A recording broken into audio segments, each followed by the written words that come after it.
bonjour à tous, on est un petit peu en avance, mais comme la salle est déjà fermée, elle est remplie, les combles, elle est déjà fermée. Merci d'être venu à notre nouvelle conférence. Merci d'être sur Préventica, c'est toujours un super salon, toujours une très bonne occasion de découvrir plein de choses. On va vous proposer aujourd'hui de faire une conférence sur la prévention du burn-out, quelque chose qui manque beaucoup dans l'entreprise, on entend beaucoup parler, on va essayer de parler de prévention du burn-out.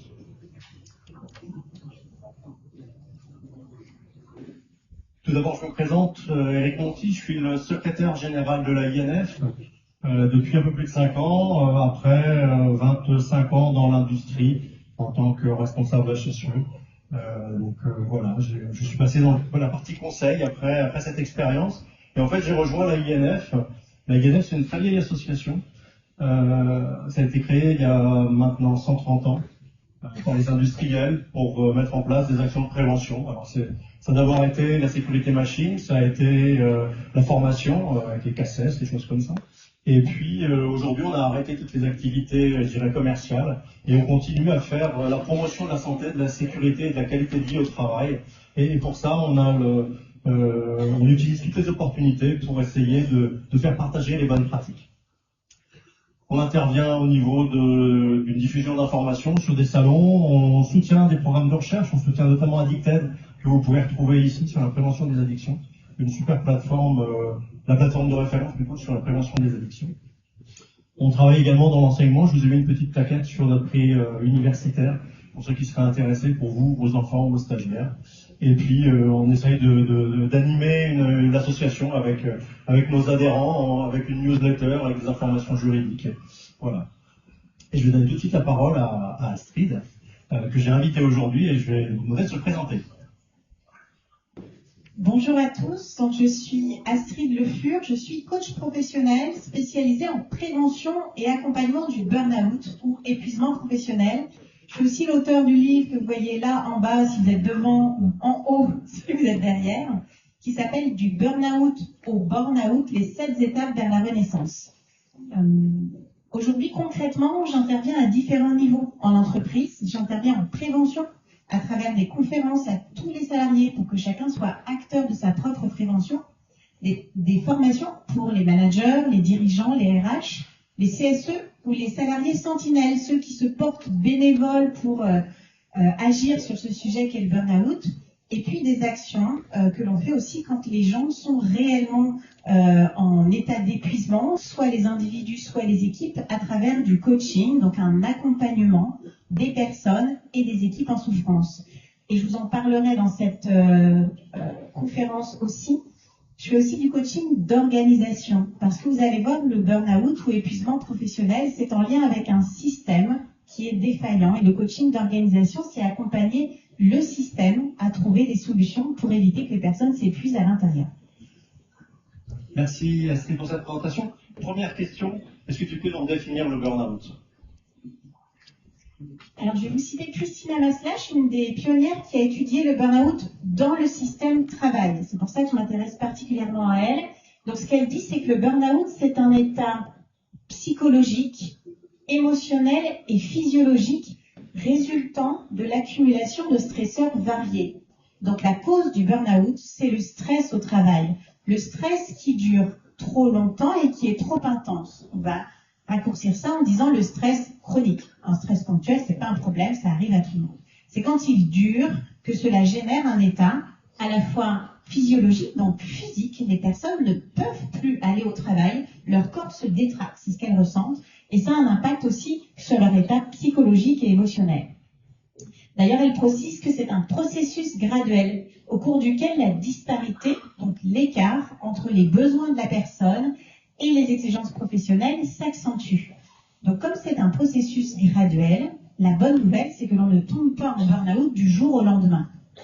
Il y a des mois et parfois des années où on va pouvoir percevoir des symptômes, des éléments d'alerte pendant lesquels il est possible d'agir pour peu que l'on soit au courant du fait que ce sont effectivement des signes de mal-être de l'individu ou de l'équipe.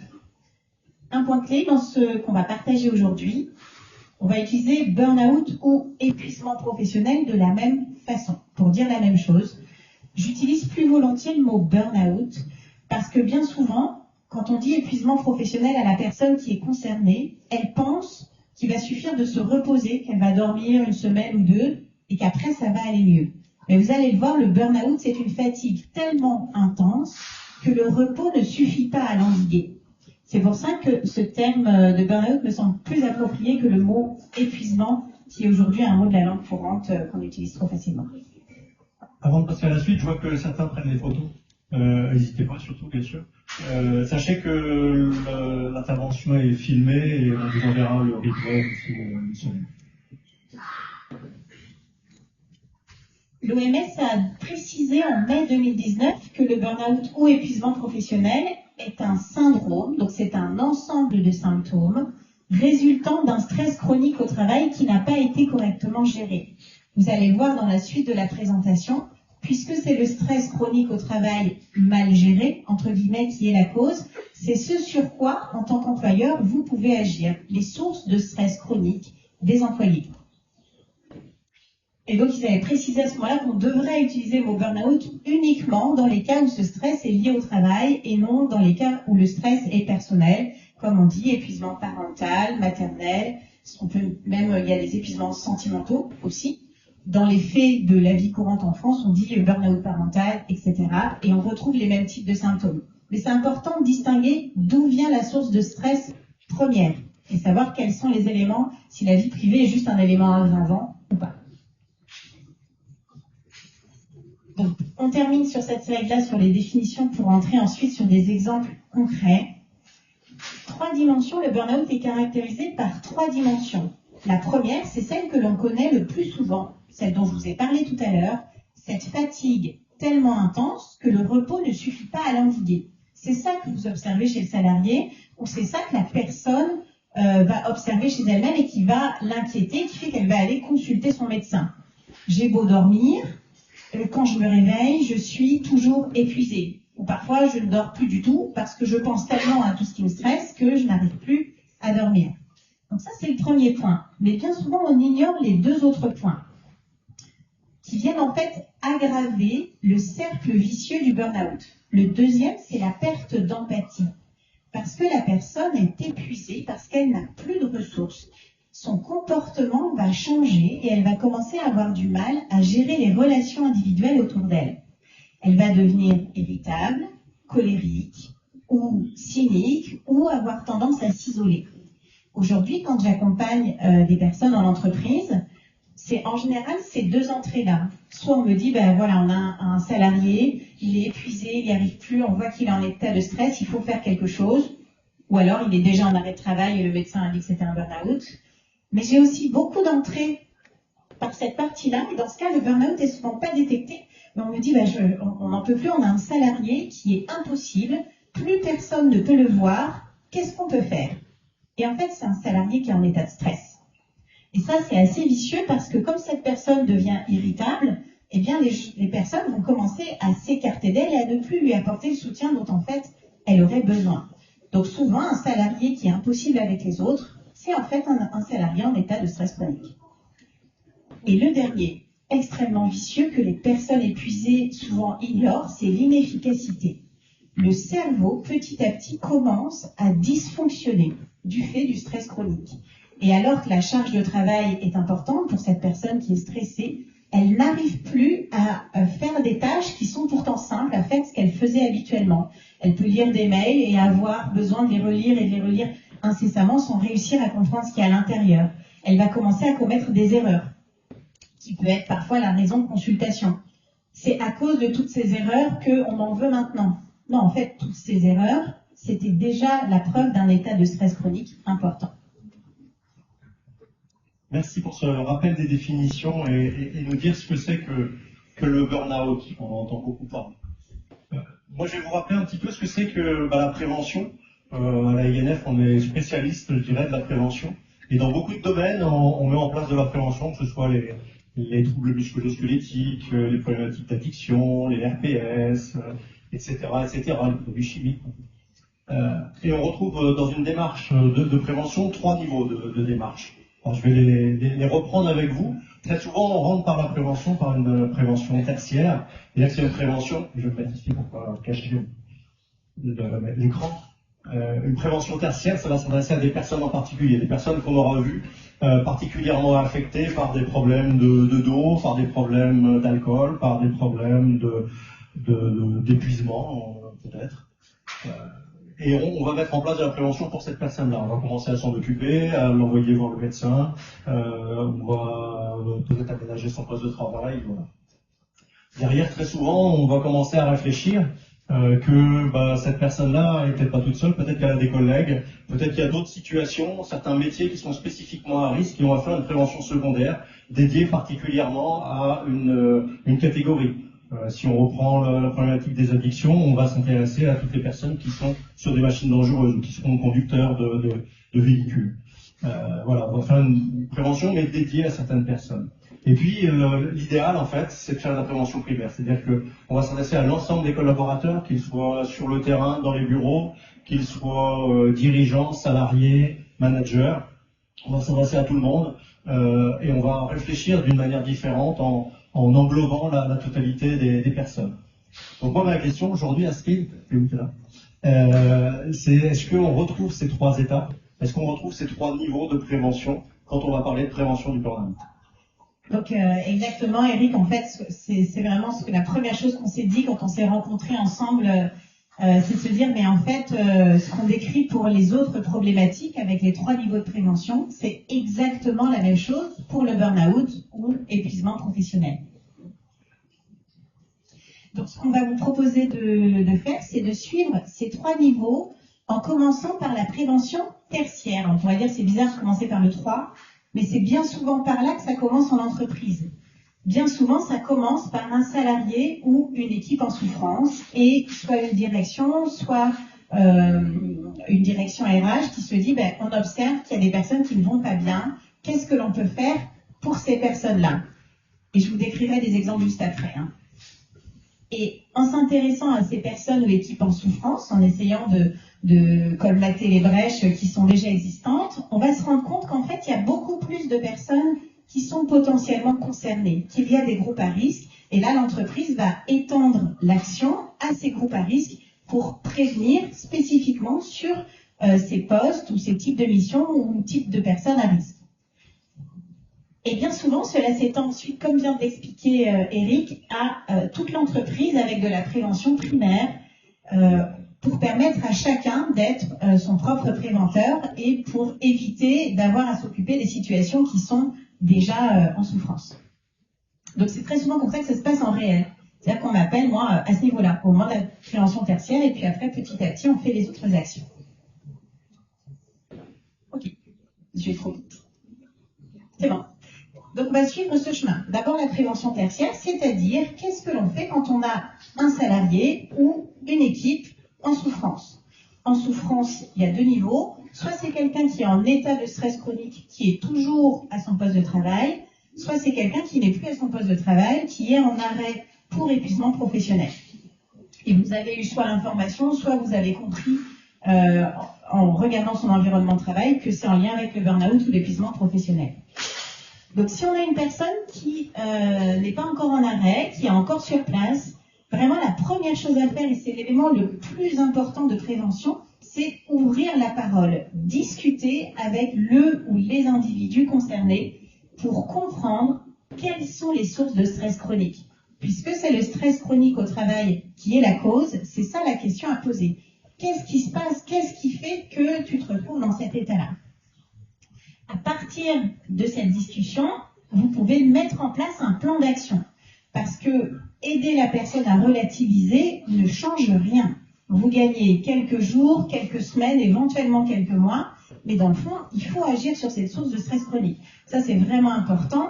Donc ça veut dire que, par exemple, offrir un accompagnement psychologique à la personne, c'est très bien, ça la soutient, mais si à côté de ça, son organisation de travail ne fonctionne pas parce qu'elle a une charge qui est trop importante ou un conflit relationnel avec quelqu'un qu'elle ne supporte plus, ça ne changera pas. Le conflit est toujours là ou la charge de travail est toujours trop importante.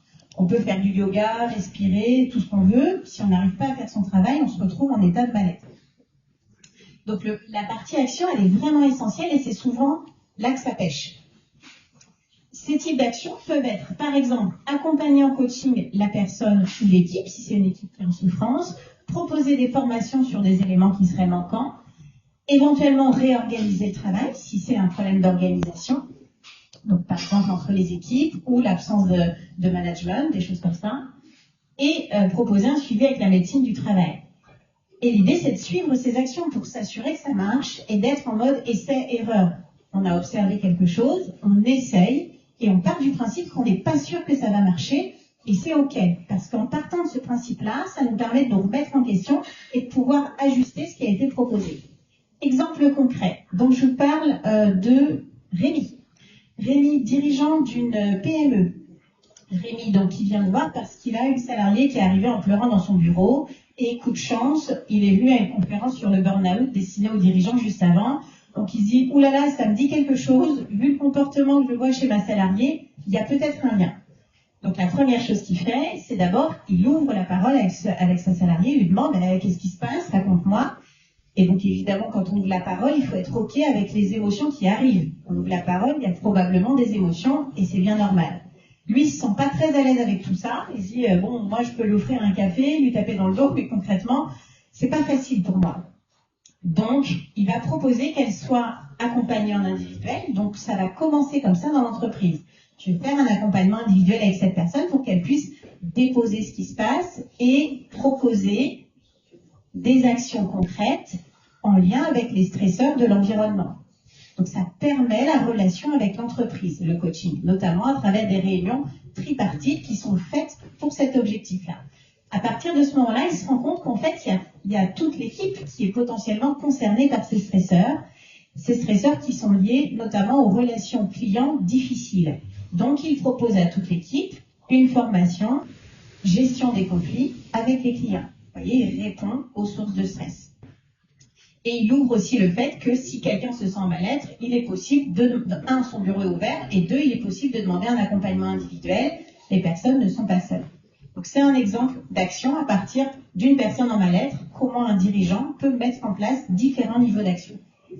Une autre entreprise va agir sur la réorganisation du travail en se rendant compte que c'est la structure managériale qui pose problème. C'est le fait de ne pas avoir de management opérationnel qui fait que les personnes ne savent plus à qui s'adresser quand elles ont une problématique, qu'elles n'ont pas systématiquement envie de remonter à la direction qui, elle, n'est pas non plus toujours disponible pour ça.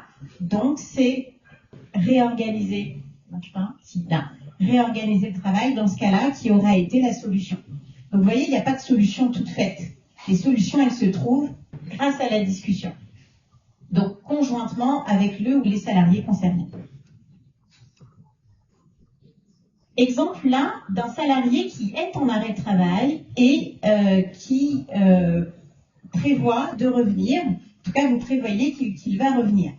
Ce qu'il faut savoir, c'est que comme le burn-out est créé par le stress chronique, à chaque fois que la personne se retrouve en état de stress, ça relance la machine et ça repousse d'autant le retour au travail. Et paradoxalement, l'idée de revenir dans un endroit où on s'est épuisé, c'est ce qui fait le plus peur à la personne qui a vécu un burn-out. Soit parce qu'elle a peur de retrouver les mêmes éléments de stress, soit parce qu'elle a peur de rechuter. Ou souvent, en fait, c'est pas soit, c'est les deux en même temps. Comment faire pour l'aider? Donc, avoir une discussion qui est facilitée avec son manager ou le service RH ou la direction. Déjà, c'est un premier élément d'apaisement, de se dire, je peux discuter avec mon employeur et trouver conjointement des solutions. Et dans cette discussion, vraiment, l'état d'esprit, c'est de préparer un retour en sécurité et de façon durable. C'est les deux mots-clés. En sécurité, de façon durable. Et là encore, c'est de la co-construction. La personne concernée, plus une représentation de l'employeur, soit son manager, soit le service RH, soit la direction, en fonction de la taille de l'entreprise. Donc là, l'idée, c'est vraiment d'être en écoute active. Donc c'est important, c'est pas d'être promoteur de solutions quand on est dirigeant, c'est d'abord d'écouter les besoins de l'autre et de lui permettre d'apporter ses propres solutions avant de les entériner. Donc ça peut être, et c'est conjointement avec le médecin du travail, évidemment. Ça peut être discuter d'un temps partiel pour faciliter le moment du retour, aménager éventuellement des missions. Si par exemple c'est le conflit avec tel client qui a mis le salarié dans cet état, probablement que ce serait bien de recommencer sans avoir ce client dans le portefeuille, en tout cas en le proposant à quelqu'un d'autre. éventuellement de changement d'équipe quand il y a des conflits qui sont internes. Là, c'est possible d'avoir un coaching de soutien pour répondre à cette question. J'ai peur de rechuter. Qu'est-ce que je dois changer dans mon comportement en tant que salarié qui s'est épuisé pour éviter de recommencer? Parce que bien évidemment, il y a des éléments qui appartiennent au système, c'est ce dont on a parlé, mais il y a des éléments qui appartiennent à l'individu. Travailler que sur le système ne fonctionne pas non plus. C'est important que l'individu prenne aussi conscience des schémas psychologiques qui l'ont amené à l'épuisement. Et donc ça peut se faire avec un accompagnement du salarié, donc c'est un coaching de soutien pour préparer le retour au travail. Évidemment, c'est important, comme tout à l'heure, de faire des ajustements et d'avoir un suivi régulier pour s'assurer que ce qui a été mis en place fonctionne et être prêt à tout changer si ça ne fonctionne pas. Là, je voulais vous parler de Sylvie. Sylvie donc c'est une entreprise où j'ai commencé par une formation au management sur le sujet de l'épuisement professionnel. Et donc, ils avaient une salariée, Sylvie, qui était en arrêt de travail. Ils lui ont proposé un coaching de soutien. On a préparé cette réunion d'entrée. Et donc, aujourd'hui, elle est toujours dans l'entreprise. Et donc, ça lui a permis de rester. Fais attention au temps, c'est ça? Oui. Donc, j'avance sur la prévention secondaire. Donc là, on est au niveau de groupes de personnes à risque, pas de personnes qui sont déjà épuisées. Je ne vais pas aller plus loin sur le modèle de Karasek, peut-être que vous le connaissez, sinon vous pouvez aller regarder, mais c'est pas moi. Mais ce qui a été défini à travers ce modèle, c'est que qu'est-ce qui génère un risque? Non, je ne veux pas. Qu'est-ce qui génère un risque? C'est quand on a une demande psychologique élevée, donc un travail qui génère une demande psychologique élevée, des choses compliquées à faire, qui génèrent beaucoup de charge mentale. Une latitude décisionnelle faible, donc il y a beaucoup de processus ou un micromanagement, et un soutien social faible. C'est-à-dire, quand j'ai des problèmes, il n'y a personne pour m'aider. Je suis seul responsable de ma charge, ou il n'y a personne qui a envie de m'aider, ou il peut y avoir encore, on parlait des profils psychologiques, je n'ose pas demander de l'aide. C'est pas moi qui fais ça.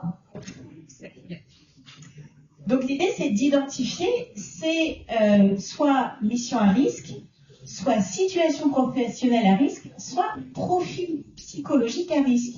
Qui sont les individus les plus à risque?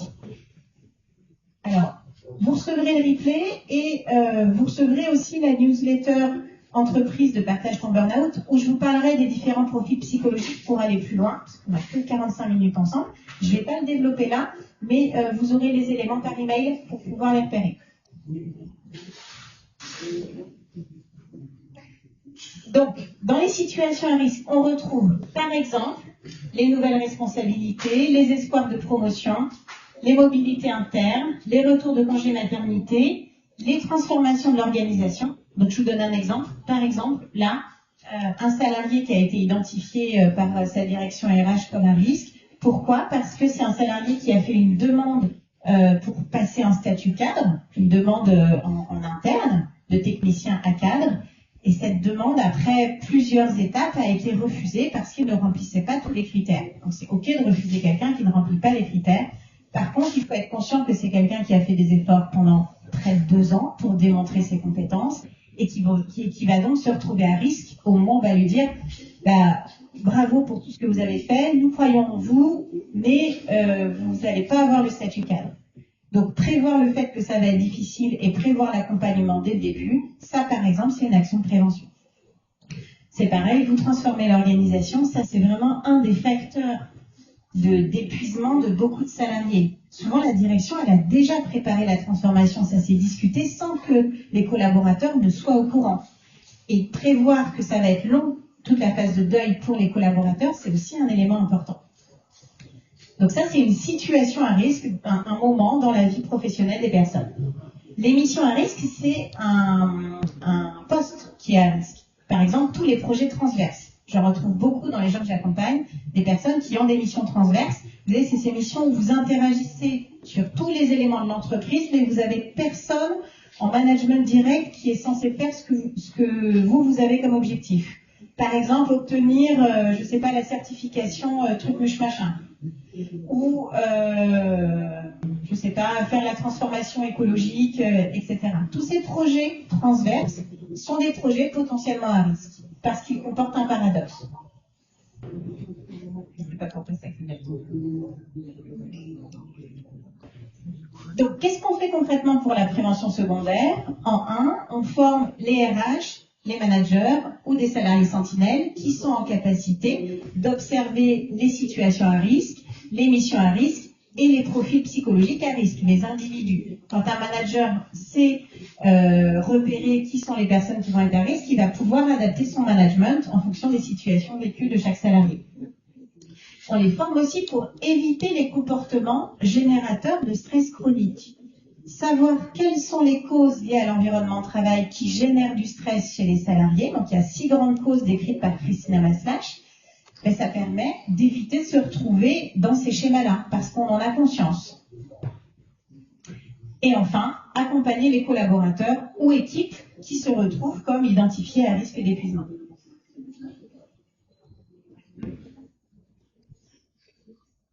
J'arrive à la prévention primaire. Donc là, on est sur la prévention globale de tous les salariés. Donc, bien sûr, informer à travers des conférences, des ateliers ou profiter de la semaine de la QVT pour parler de l'épuisement professionnel et du burn-out. D'ailleurs, là, il y a un paradoxe qui est très intéressant, parce que là, vous êtes très nombreux dans cette salle. On est super contents. Et très souvent, quand il y a... alors, c'est souvent l'équipe RH ou le CSE qui va proposer qu'on parle du sujet. Il va y avoir la direction qui a peur et qui va dire « Ah oui, mais si on parle du sujet, soit tout le monde va se retrouver en arrêt de travail pour burn-out. Donc si ça arrive, ça veut dire que les gens sont vraiment en mal-être et qu'ils réalisent tous qu'en fait, ils devraient être en arrêt de travail. Donc heureusement, c'est pas ce qui se passe quand je fais une conférence à des salariés. On n'a pas tout le monde qui part en courant chez son médecin. Par contre, c'est vrai, ça peut arriver. Il y a des individus qui vont se dire « Ah mince, je me reconnais. » Et c'est tant mieux parce que plus on est alerté tôt, plus on agit tôt, plus le fait de remonter la pente est rapide. Donc moins l'arrêt de travail, s'il a lieu d'être, est long. Ou sinon, la deuxième peur, donc la première, c'est que tout le monde va se retrouver en arrêt. La deuxième, ça va être de dire, si on fait une conférence ou un atelier sur le sujet, ça va être la preuve qu'on est coupable d'avoir un management ou un système qui génère des épuisements. Donc ça, mais je pense qu'on va le retrouver sur d'autres sujets. C'est comme si parler d'une problématique, c'était la faire apparaître, tout d'un coup. Donc, au contraire, le fait d'en parler, ça évite de se retrouver avec des personnes en arrêt pendant des semaines, des mois, des salariés qu'on ne peut pas remplacer, puisqu'on reçoit toutes les 2 semaines des arrêts de travail et toute une équipe qui souffre derrière. Évidemment, il y a toute la partie diagnostic, enquête RPS, qui permettent de suivre les indicateurs. Donc, l'allongement des arrêts de travail, des arrêts qui sont de plus en plus longs, c'est un indicateur, ou la multiplication des petits arrêts. Avant un arrêt long pour épuisement professionnel, on va retrouver toute une multitude de petits arrêts. Le système immunitaire est baissé, donc c'est un individu qui n'était jamais en arrêt, qui va attraper la grippe, puis la gastro, puis etc. Ou parce qu'il va commencer, je vous ai parlé d'erreur, à avoir des accidents. Pour une petite marche qui a toujours été là, il va se tordre la cheville, et puis ça va se compliquer, il ne va pas pouvoir revenir, etc. Donc la multiplication des petits arrêts, c'est aussi un signe. Sur cet élément, un piège, quand on a beaucoup de femmes dans les effectifs, de jeunes femmes, ce serait dire « Ah oui, mais c'est juste tous des arrêts maladie liés à une grossesse compliquée. » Quand on est en état de stress, ça complique la grossesse. Donc des gens qui s'arrêtent très tôt, ça peut, c'est pas que ça évidemment, mais quand on en a comme par hasard beaucoup d'un coup, on peut se dire peut-être que ça peut être l'état de stress. Je vous le partage parce que c'est un des éléments d'erreur que j'ai déjà observé chez un client que j'accompagnais. Et donc évidemment, le troisième élément, le coaching d'organisation, c'est accompagner le système, l'organisation, à observer comment il fonctionne et comment il dysfonctionne pour pouvoir agir au niveau du système.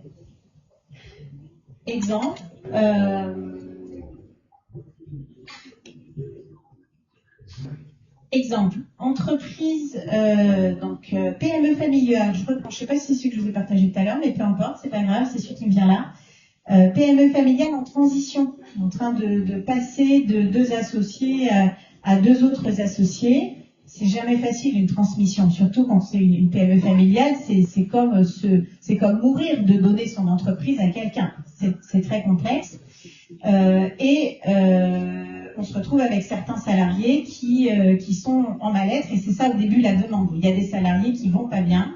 On a d'ailleurs activé la médecine du travail, etc., parce qu'on a envie vraiment que les gens soient heureux dans l'entreprise. On retrouve beaucoup ça dans les PME familiales. Hein. Si on fait tout ça, c'est pour que les gens soient heureux au travail.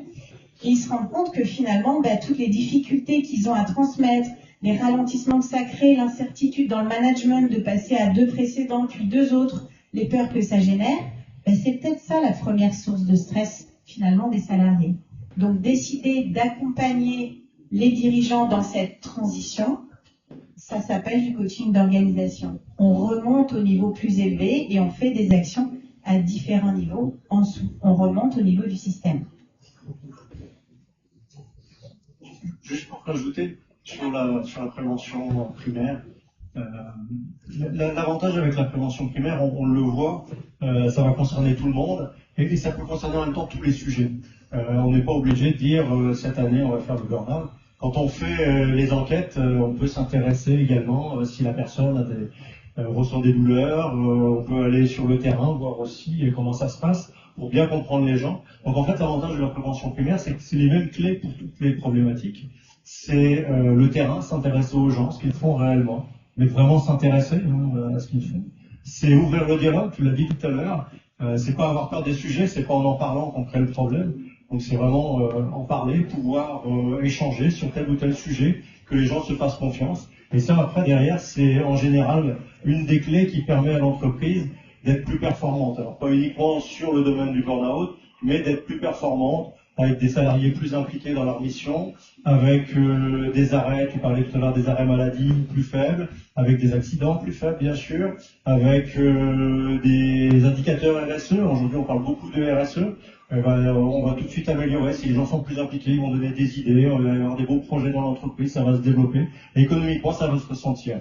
Donc l'intérêt de remonter toujours à la prévention primaire, là ici, on l'a remonté en partant du tertiaire en disant on a un problème, on va progressivement revenir à du primaire. Moi, je vous invite tous à réfléchir. Et si on démarrait par le primaire, si on démarrait par lancer cette réflexion, essayer de transformer l'entreprise pour qu'on puisse discuter en mettant un système réel de remontée d'informations, d'enquête qu'il y a ici pour savoir un petit peu quelle est l'humeur des uns et des autres, identifier les problèmes, créer des groupes de travail et travailler sur les sujets, c'est-à-dire agir aussi. Voilà, c'est vraiment les clés qu'on va retrouver pour l'entreprise, l'organisation performante à tous les niveaux. Donc ça c'est la partie conclusion de ce que vous venez de voir. Donc alors, même si Eric vous y a invité, commencez par la prévention primaire puisque vous êtes ici. Mais bien souvent, ça va commencer par une personne, ça va s'étendre à un groupe, une équipe, et ça permet d'améliorer le système tout entier. Donc on passe du coaching individuel à la formation au coaching d'équipe et au coaching d'organisation, où on se dit, oui, si on n'agit pas sur le système, on va juste essayer de réparer les personnes qui s'épuisent. Je crois qu'on arrive au bout. Là, on est parfait. On a quelques minutes pour prendre des questions, donc n'hésitez pas, si vous avez des questions, on va essayer d'y répondre. Les premières questions sont toujours les plus difficiles.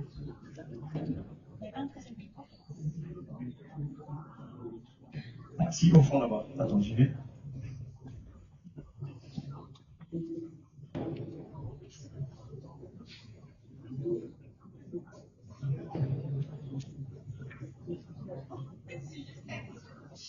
Bonjour, vous allez parler de faire appel à la médecine du travail. Quels sont les moyens pour activer justement la médecine du travail? Parce que c'est pas faute de les appeler, de leur demander de l'aide. Ils sont tellement, je pense, eux-mêmes, submergés, débordés par les demandes. Donc, comment se reposer et faire en sorte que la médecine du travail devienne un allié de ces questions-là? Voilà, de manière... Alors, en principe, c'est leur rôle. Donc, peut-être que là où vous êtes, ils ont une problématique de gestion du temps. C'est ce que je comprends. Puisqu'il y a... En tout cas, quand on a un salarié qui est en arrêt 1, vous êtes alerté, normalement, vous pouvez demander à la médecine du travail qu'il voit le salarié. Le service RH peut faire la demande. Le salarié peut faire la demande sans que l'entreprise soit informée lui-même d'aller voir le médecin du travail. Et quand il y a eu un arrêt long, le rendez-vous est normalement obligatoire avant le retour Donc cette préparation de réflexion de ST intermittent thérapeutique, normalement, elle a lieu obligatoirement avant tous les arrêts longs et elle peut être demandée par le service RH. Après, je ne sais pas quelles sont les problématiques que vous vivez avec le service médecine du travail chez vous, mais en principe, ça a lieu.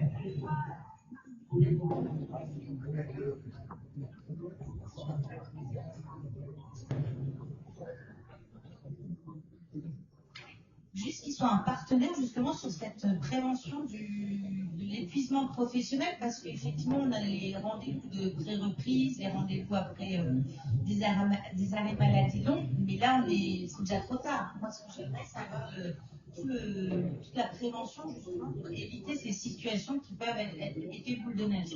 Et il vient bien aux réunions CHSCT? Le problème de la médecine du travail, c'est difficile à traiter ici. Quand on peut avoir son service de médecine du travail, c'est mieux, c'est clair, c'est clairement mieux. Il y a de nombreux endroits pour des questions d'organisation où le service de médecine du travail n'est pas forcément disponible. Ça n'empêche pas toutes les actions de prévention déjà dans l'entreprise, ça n'empêche pas l'ouverture de la discussion, d'essayer de faire ça, même si c'est un partenaire normalement indispensable. S'ils ne sont pas là, ça ne vous dispense pas, vous, de créer ce climat favorable dans l'entreprise. Et vous pouvez considérer aussi que l'individu qui est concerné est source de propositions adaptées. Donc la discussion, même s'il n'y a pas la médecine du travail, vous permet d'avoir des éléments sur lesquels agir. Vous proposez en prévention primaire des enquêtes sur les RPS. Est-ce que vous proposez des outils qui permettraient de mettre justement en place des enquêtes tout en associant la direction sans forcément la pointer du doigt, pour vraiment l'associer dans l'idée de dire est-ce qu'on a des problèmes ou non, faisant le point. Déjà, je te laisse répondre juste après. La direction, l'équipe dirigeante peut être également en burn-out. Donc, c'est pas forcément quelque chose contre ou quelque chose qui est réservé aux salariés. Ça peut aussi être la direction qui a besoin de ça. Donc, il y a différentes façons d'agir. Donc, il y a des entreprises qui proposent des enquêtes, d'ailleurs plus ou moins en ligne, etc. Moi, j'agis vraiment en présentiel. Et donc, la façon dont j'agis le plus souvent, c'est en créant un groupe projet qui inclut la direction. Donc, ils font partie de la réflexion au départ. Ils font partie du design de l'enquête. De quoi est-ce qu'on parle? L'enquête, le mieux, c'est quand elle est en individuel avec des personnes qui sont réellement concernées et pas 150 personnes d'un coup, juste en ligne où il faut faire quelques clics, mais vraiment avec des discussions. Et la direction est incluse sur le retour de ce qui se passe et sur la décision du plan d'action à mener. Donc ça, c'est là qu'on parle de coaching d'organisation, puisqu'on est au niveau du système, et je commence toujours par la direction. Évidemment, ça marche mieux sur les PME ou des TPE. Sur les grands groupes, là, on parle du service RH concerné. Juste à oublier une étape, si je peux me permettre, le suivi des actions, puisque bien évidemment, c'est bien de définir le plan d'action. Et ce qui va être encore plus important, c'est d'être sûr que les actions sont réellement mises en place. Autrement, ça va démotiver encore plus les gens. On avait prévu ça et au final, on change de sujet. Donc, le suivi des actions, tu l'avais dit tout à l'heure dans la présentation, et là, tu n'avais pas donné la réponse. Le suivi des actions, et je complète, et s'assurer que les actions ont vraiment une effectivité, sont réellement efficaces. Parce que décider de faire des réunions, ça c'est pas une action efficace. Ce qu'il faut, c'est agir sur les stresseurs de l'environnement.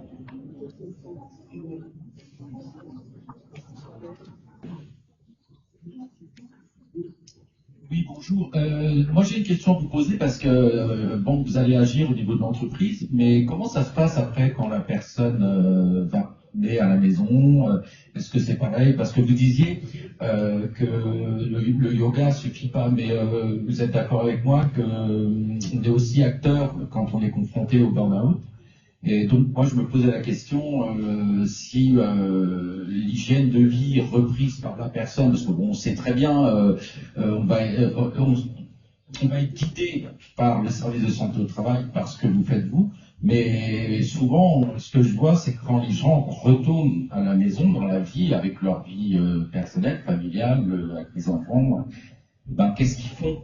Parce que si vous mettez des choses dans l'entreprise, mais que finalement, quand ils retournent à la maison, ils se retrouvent confrontés à la même difficulté, comment ça se passe? Donc là, on parle du retour à la maison pendant l'arrêt de travail ou en parallèle du poste? À la reprise du poste. Donc là, on vous parle de l'épuisement professionnel, c'est-à-dire en partant du principe que la source de stress première, elle vient du milieu professionnel. Par contre, il y a des éléments qui appartiennent au système, des éléments qui appartiennent au comportement de l'individu. Ce comportement, c'est le même au travail et à la maison. Donc les apprentissages faits pour le milieu du travail sont bénéfiques aussi pour le milieu de la maison. Exemple particulier, apprendre à dire non et à respecter ses limites. Un, à les connaître. Souvent, les personnes qui s'épuisent sont des personnes qui ne s'écoutent pas assez. Donc, un, reconnaître quand on est en état de stress, et deux, être en capacité de mettre en place des actions, c'est-à-dire aller chercher des ressources ou dire non, stopper la source. Ça marche aussi à la maison. Donc, de la même façon, quand je suis sollicitée par mon conjoint ou mes enfants, si je sens que je vais pas bien, comment j'arrive à verbaliser, de dire non, là j'ai une conférence demain, donc ce soir en fait je suis pas disponible pour je sais pas, pour faire le contrôle de géographie, donc va demander à papa, parce que là je suis pas en état en fait pour le faire. Être capable de dire ça en entreprise, ça permet d'être capable de le dire aussi à la maison, parce qu'on va retrouver les mêmes comportements.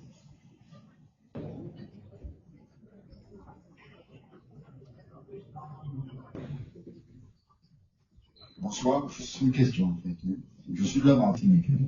Juste un cas qui s'y présente à nous, dans notre collectivité. Un agent qui est tombé en burn-out. Et on avait fait le nécessaire en amont et par la suite. Et le maire lui avait proposé de changer de poste. D'accord? Elle n'a pas voulu.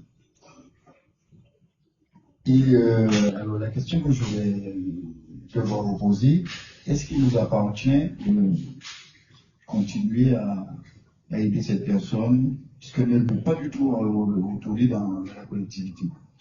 Est-ce qu'il nous appartient en fait de continuer à la conseiller, à la protéger pour qu'elle ne puisse pas aller au-delà de ce qu'elle avait déjà vu?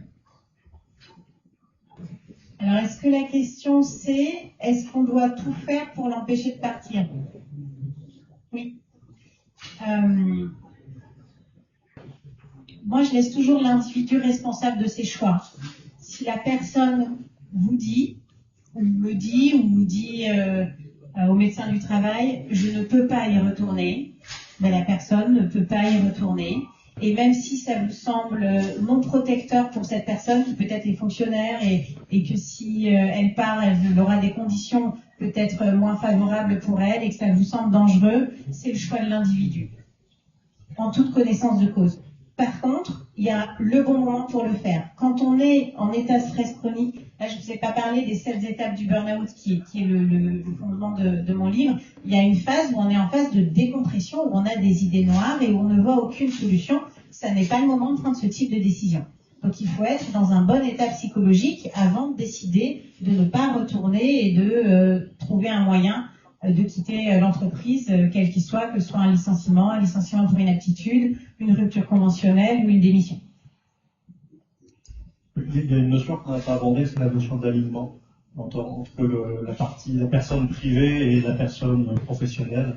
Et il peut aussi y avoir, là on a parlé de burn-out, où l'entreprise avait une action, mais il y a aussi des gens qui à un moment donné sont plus alignés par rapport à leur métier et qui ont besoin de changer tout simplement, parce que voilà, même si l'entreprise est plutôt bien, eux ne se sentent plus bien dans cette organisation. Donc il ne faut pas oublier toute cette partie-là, où ça peut être un problème d'alignement entre les valeurs ou les attentes ou les rêves de la personne et la réalité de l'entreprise dans laquelle elle est ou de la structure dans laquelle elle est. Et c'est peut-être le moment de changer. Et tu l'as dit tout à l'heure, ce qu'il faut aussi, c'est la personne est aussi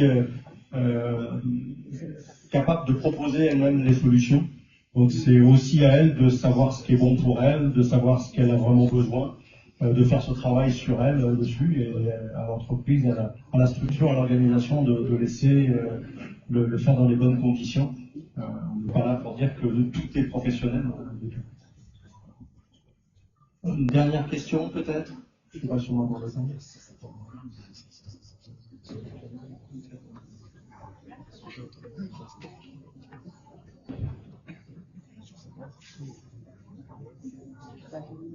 Rachid, président de la INF.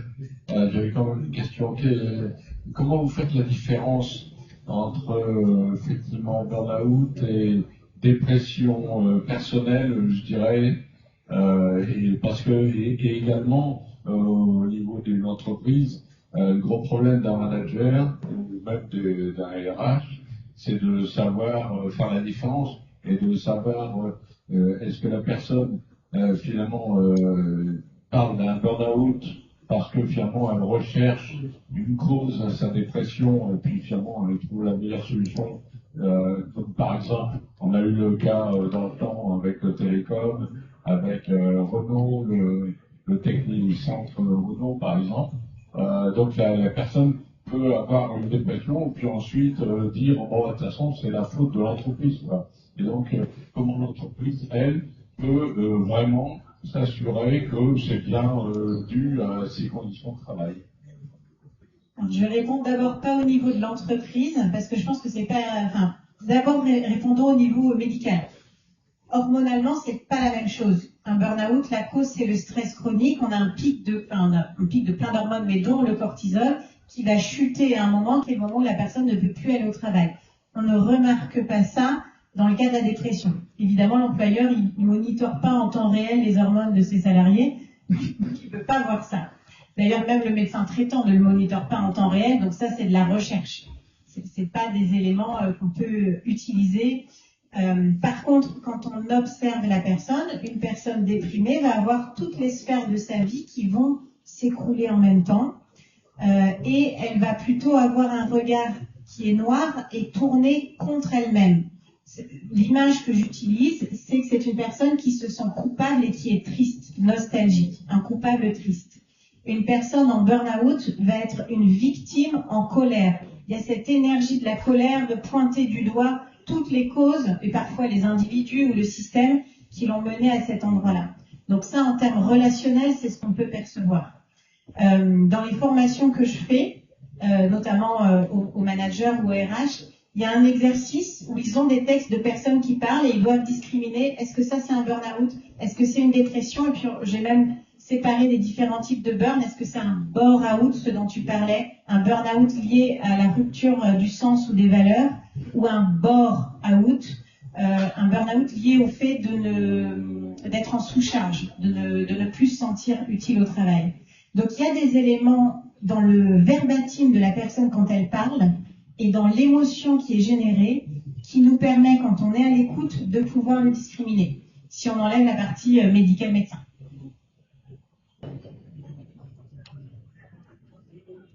Je pense qu'il est là. Un grand merci à tous.